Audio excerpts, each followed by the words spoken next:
Welcome, my dear friends. It's great to see you again. I'm Stephen Clements, a writer, a gamer, and an appreciator of big brain activities in general. On this channel, I perform dramatic story readings, I provide role-playing game and movie reviews, and I get to talk to interesting people. So we are continuing with another installment of a dramatic reading of a story from an interesting person, my Jewish hobo friend Jeff Klitzner, and his autobiography, Call Me Tennessee. So now we're over halfway through the book, and we've had a lot of ups and downs. Whole lot of downs, whole lot of ups with Jeff. And in the last chapter, Jeff talked a lot about how he didn't feel at home here or there, and so he went all these different places trying to search for meaning and some sort of stability in his life. And after I got done recording that, it occurred to me that one of the things I was trying to do with Jeff, because he lived with me on and off for quite some time, was to give him a sense of stability. Because, yeah, I liked hearing about all these crazy adventures he went on. They're very entertaining stories, and we plotted a few together, but I didn't go on them because I don't like life sucking. I don't like danger particularly much.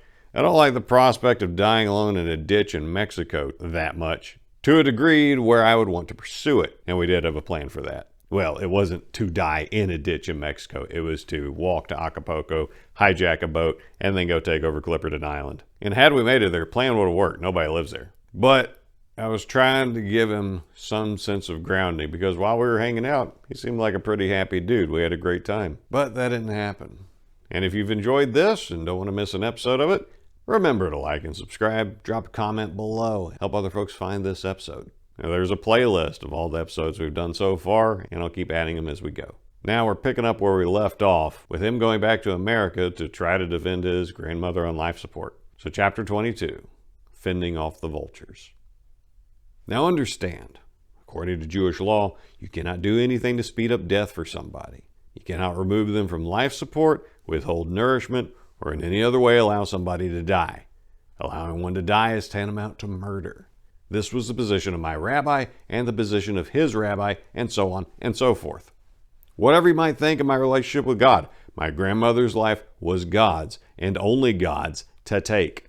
Not the doctors, not the rabbis, not my grandfather's, and not any humans. The idea of killing somebody is one thing that, while it crossed my mind, is not something I would consider doing unless it was to save a life. In fact, Judaic law goes so far as to say that if you know someone is going to kill you at 7 a.m., you are required to get up at 6 and kill that person first. These laws were all I could think about while on the plane back to America. When I landed, I was fully prepared to speak with the rabbi. In fact, I prepared to fight him if he were to suggest otherwise. I arrived and went to the hospital where my family was gathered, with the exception of my brother, who was to arrive in a day or two. I wanted to speak with the head rabbi of the city, but he was out of town. Neither did I see the rabbi of my grandmother's congregation. I did, however, speak with my eldest uncle. He informed me that he knew what the rabbis in Israel would say, but the family had decided to accept whatever decision the rabbi of her congregation came to. Now, my other uncle and my aunts all seemed to support this solution. I can't speak for them. I knew my mother held the position that she should stay on life support. My cousins were in town. The whole family was together. I went to see her, and it wasn't an easy sight, but neither was seeing my grandfather at her bedside. I was privy to a meeting with the children of my grandmother, and they were under the opinion that, according to her rabbi, it may be possible to take her off life support. At this point, I realized they were going to kill her.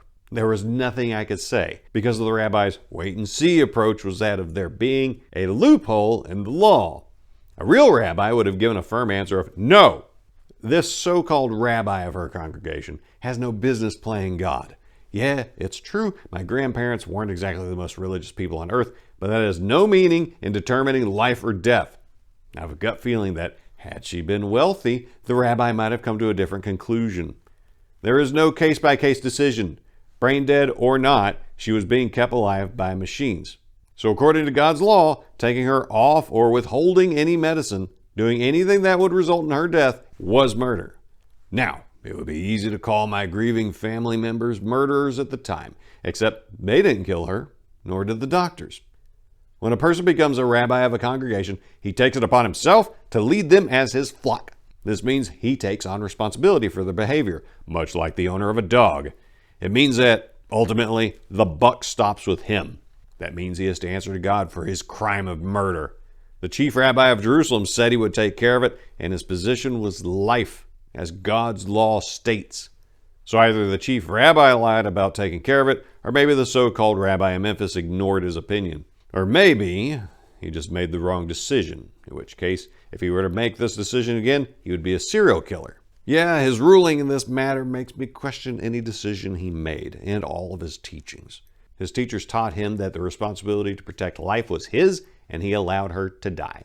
He murdered a sweet old lady who, though maybe she wasn't the most learned Jewish grandmother, she still did her job in this world and will be rewarded in the next. Who am I to speak such words given my past?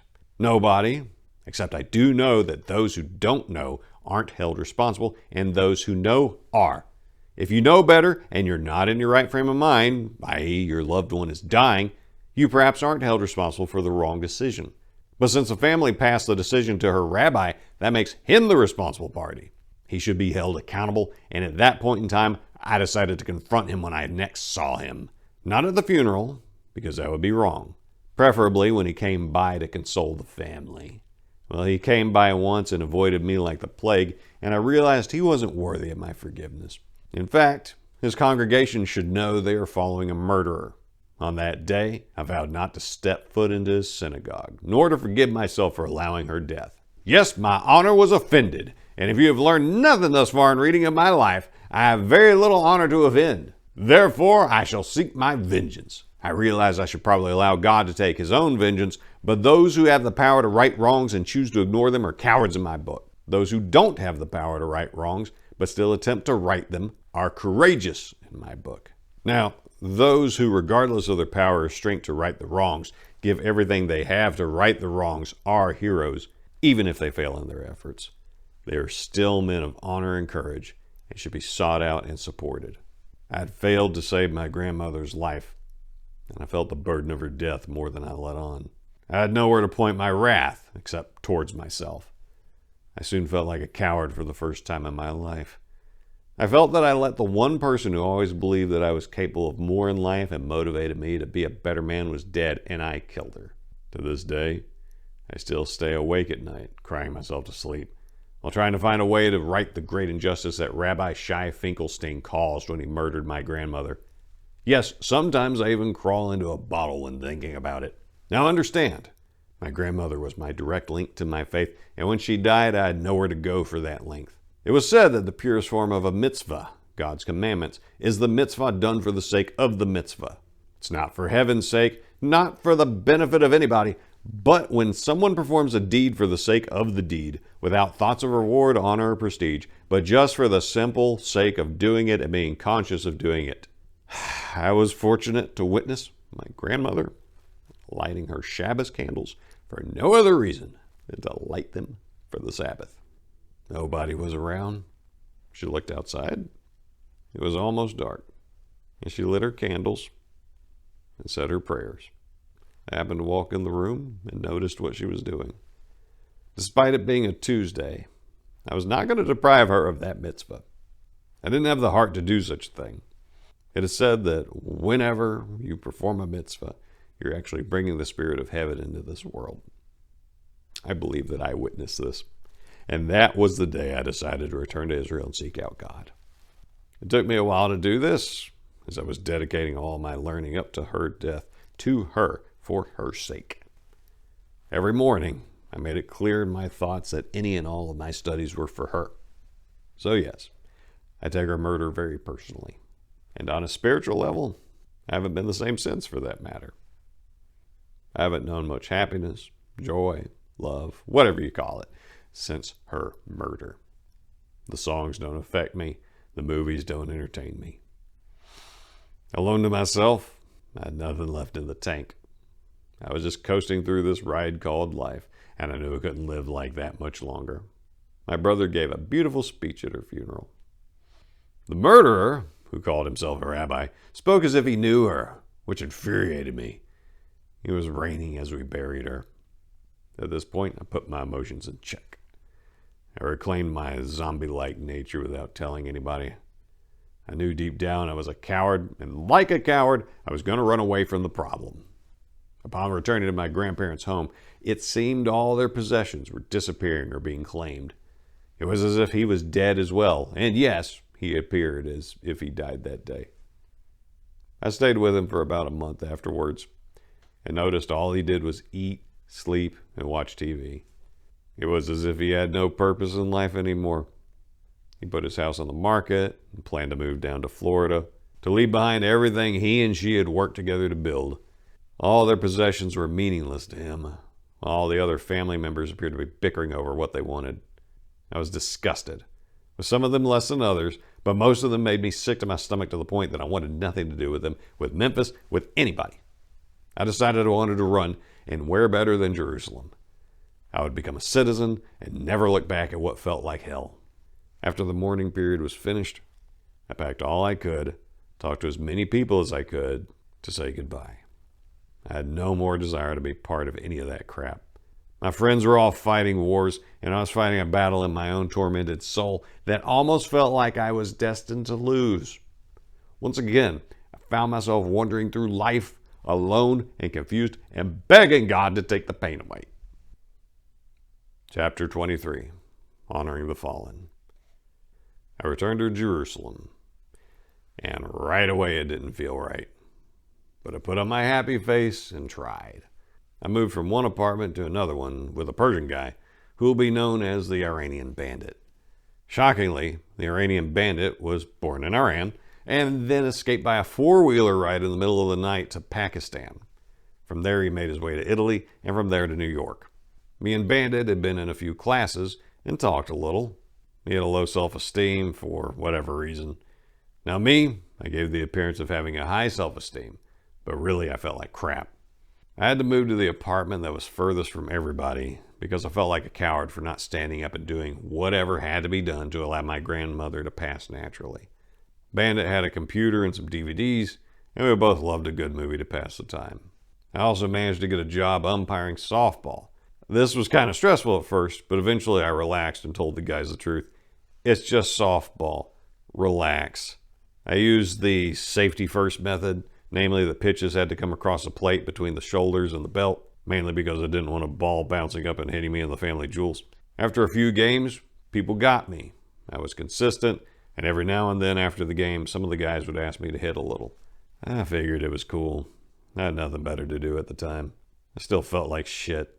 Whether people knew it or not, I took the blame for my grandmother's death harsh, and I was wishing I had not wasted so much time chasing women and money. After one game in particular, one of the pitchers was harassing me about the zone being hard to hit. I knew baseball, I knew softball, and I wasn't going to let some 18-year-old snob tell me anything. I told him to toss me a few, and the first one I took to the top of the short right field fence. The next three pitches I sent dead center to the warning track. The last two I put just over the third baseman's head in a spot that was nearly impossible to catch, where even I could have legged out a double.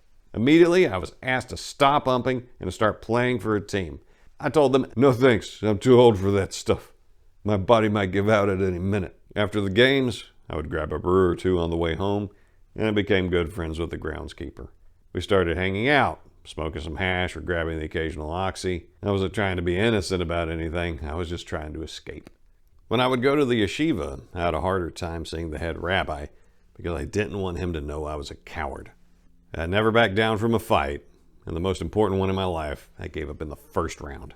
I would still get learning done, mostly in my chair in front of my apartment with a cup of coffee and a cigarette. This somehow took my mind off things, but I still had to talk them out with people. My philosophy had the same end results, just my logic methods never made sense to others. I tried to explain that I learned better not when reading and memorizing, but with conversation and stories, or just a voice to put with the words, because I couldn't bear the voice in my own head. Sometimes I would have a conversation with somebody who wasn't there, but whom I knew what their reply was going to be. This worked well, and Dan was a godsend when I needed company, whether just going out for pizza or falafel. We talked about random stuff, girls, the occasional getting of a phone number, not to call, just to show it could be done. I was still doing everything I could to hide my pain and put on the happy-go-lucky face. Understand, I was extremely popular. My exploits were well known, whether it was wearing shorts to class on a hot day or just being honest with people, or the fact people liked my accent. Now, I was all about praying and looking for God, but my heart wasn't in it. Neither was my mind. I wasn't comfortable with myself. From time to time, babysitting was a relief for me. Children, for some reason, allowed me to be myself, joke around, play stuff that I did when I was a kid. None of this seemed to matter. I felt like I was growing maturity-wise, but at the same time I was constantly feeling the urge to run amok. I led my life in a fashion that put me in a world of hurt physically, emotionally, spiritually, and mentally. Around this time, I was filling out the paperwork to become a citizen, and, well, I was also coming to grips with the fact I would be alone for the rest of my life, because I was scared of being heartbroken again. I didn't need millions of dollars to be happy. I just needed purpose, and I looked and looked and kept coming up empty. I learned some places I didn't need to look again. For some reason, the government was requiring a whole lot of paperwork, but I found out if I did it from the States, it would be less of a hassle. Well, I had one friend just get back from Iraq and another just shipped off, and somehow I convinced myself and others to let me fly back to do this, only telling a few my true intentions. So I flew on a plane through Jordan, which was kind of funny if you don't mind being surrounded by Arabs. I figured it would be a safer flight, since they rarely blow up their own people. In the meantime, I'd gotten a private sit-down with the head of the school. We talked. I tried to explain my family background, which was difficult, and he gave me a few one-liners. We began finishing each other's sentences. I explained to him why I like country music, as it was the kind of music that helped me cope with all the stuff going on in my life in my past. I was ready to go back, and my plan was to fly to Jordan, then to St. Louis, followed by driving to Memphis for a week or two, then going back down to DeRidder for a short spell, then to Florida to check in on my grandfather, and then to Seattle for a week or so to say goodbye to my brother and nieces. I would then fly to New York, stay with a good rabbi for a couple of days, and then catch a return to Jerusalem to live out the rest of my days. Now, the stuff was going to be weird, trying to keep the faith, do all the paperwork, say goodbye, and not let anybody know my true plans. It kept coming to me in my dreams that I was to be sitting on a beach in Tel Aviv with my Baja and bottle, waiting for answers to come to me. Chapter 24. Adios, suckers. As I departed Israel for Jordan, I was interrogated a little harsher than I was used to, but no worries. I departed late at night and arrived rather later. This airport in Amman was by far the smallest, nastiest thing I had ever seen. I was in transit with a flight leaving in 8 hours, so they made me leave the airport and go to a hotel, free of charge of course. This hotel was okay. I had worked in worse. No sooner than I go to the room and barricaded it, did I discover their TV had rabbit ears, and like hell I was going to sleep in this place. I turned on the TV and twisted the antenna something fierce, like out of my childhood, and wouldn't you know, they had Teenage Mutant Ninja Turtles: The Secret of the Ooze on the old boob tube. I was unable to find anything else in English, but I watched 4 hours of Arabic dubbed Dallas. That was until I discovered the ultimate entertainment. Yes, Jordanian MTV. It had some amazing music videos, but the women were blotted out. See, a lot of Muslims get bent out of shape if you even see a woman without a veil, much less one in a rap video grinding on some homeboy talking about ice on his balls. I couldn't help but enjoy the show. The time came for the shuttle to take me back to the airport. This nasty airport was worse looking in the day than at night, and when I got off the shuttle, some guy runs up, grabs my bags, and tells me I'm VIP, follow him. He pushed through the crowd like an Ethiopian in line for rice. He took my bag and threw it through the x-ray screening machine and then pushed me through the metal detector, which went off because of my belt buckle, and he just kept pushing me. Nobody stopped me. Then I got in the outgoing passport line, and he just grabbed my arm and tossed me on the escalator. I got up to the gate, and it's like a giant ashtray. The duty-free store looked more like a 7-Eleven than anything else. So this guy stuck his hand out and demanded I pay him for expedited service. I told him I was broke, and he needed to find an American with money. He started yelling at me about his damn kids and how they'll starve because of me, which apparently happens with every Arab businessman. They must be terrible at making money. I was like, thank you, Lord. There is justice in this world after all. Let him and his whole family die of scurvy. I got on the plane, and I'm sitting next to this fat Muslim pig from Chicago that wouldn't stop sweating or talking to me.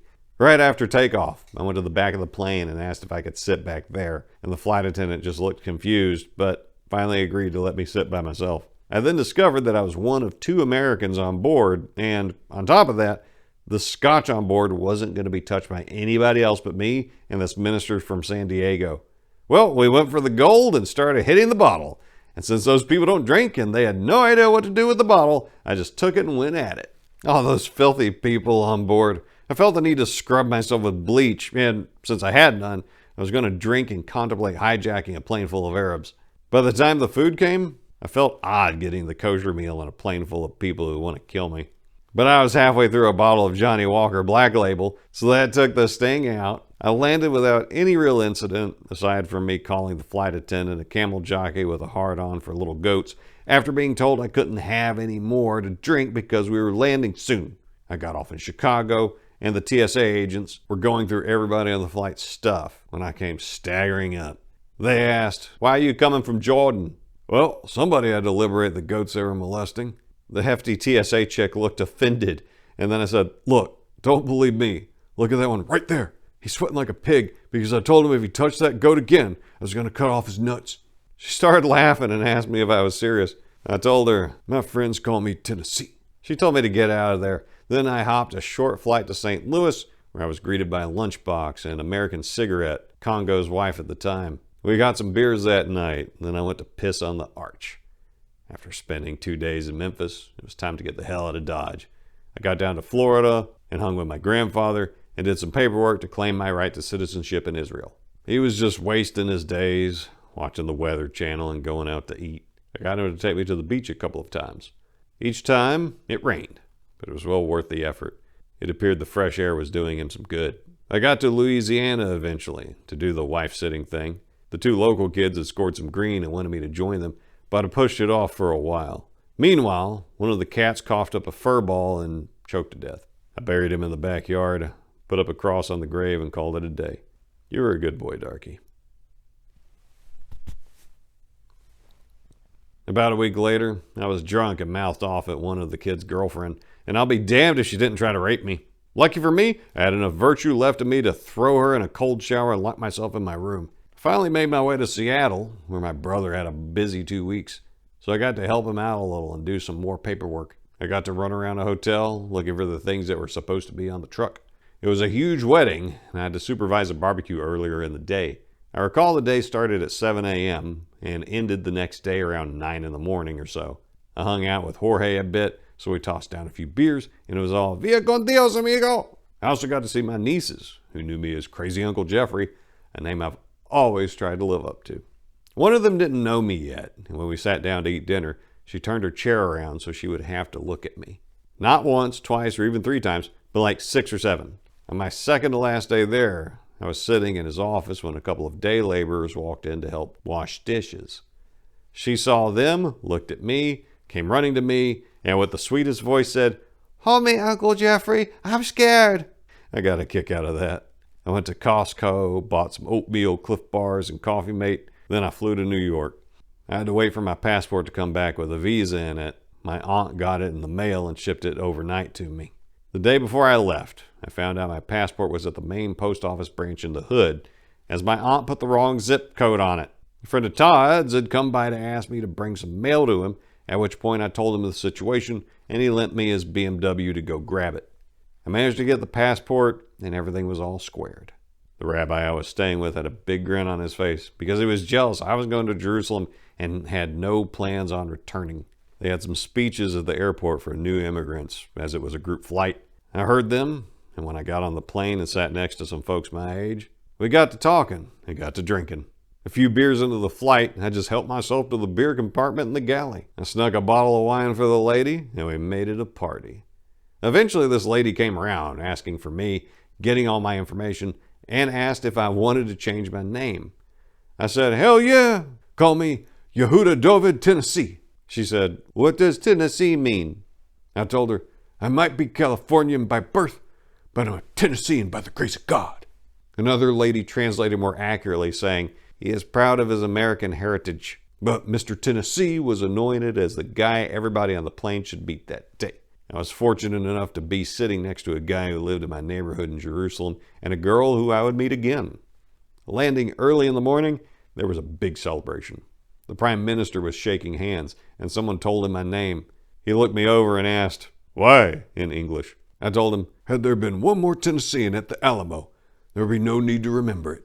I'm just here to help and do my part."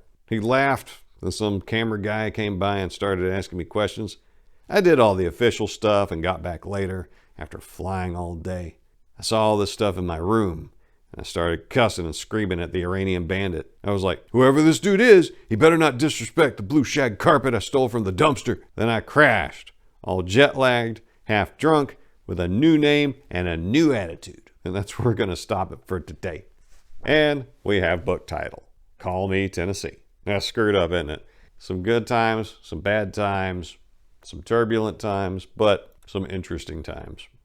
Hopefully you found that entertaining. If you did, please drop your thoughts in the chat below. I read all the comments and I appreciate all the comments. And if you want a copy of this for yourself, an updated, freshly edited version of this is available on Amazon.com in both Kindle and softcover format. And if you don't want to involve Jeff Bezos in our transactions, you just hit me up. I've got PDFs I can send you. Now's a good time to point out that in the short story collection Memphis Dirty Tales from the Dirty South, there is a short story I haven't narrated yet because it's a true short story contributed by Jeff Klitzner. And so I wanted to get this out before I read that. So you can also look forward to that when we're done with this, to help fill in some of the side tracks he went on.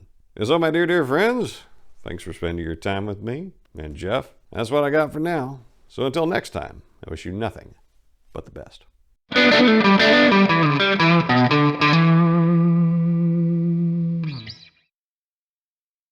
And Darky was a good cat. Long-haired black cat.